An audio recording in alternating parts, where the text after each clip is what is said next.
Jouer pour tuer le temps, toujours plus chaud. À l'extérieur, le mercure ne cesse de grimper.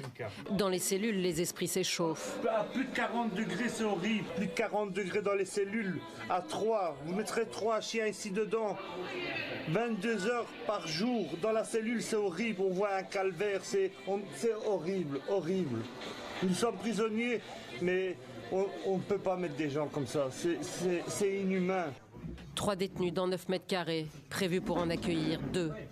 L'un d'entre eux doit donc dormir par terre. Une promiscuité que la canicule rend encore plus insupportable.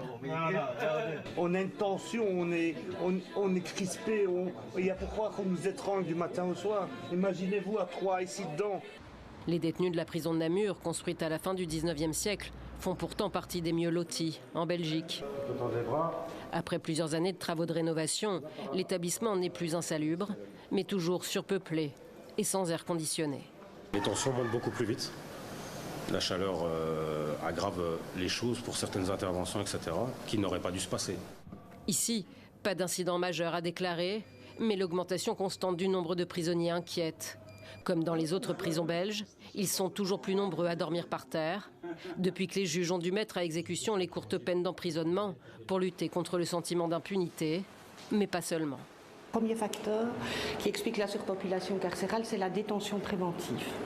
La détention préventive, normalement, on ne doit l'utiliser que dans des cas extrêmes, mais on constate qu'il y a en effet, entre guillemets, je mets des guillemets, un abus de la détention préventive. La directrice de la prison de Namur dénonce aussi le désinvestissement dans le soutien aux toxicomanes et dans la santé mentale, qui pourrait éviter la casse prison, où la canicule s'impose comme la double peine.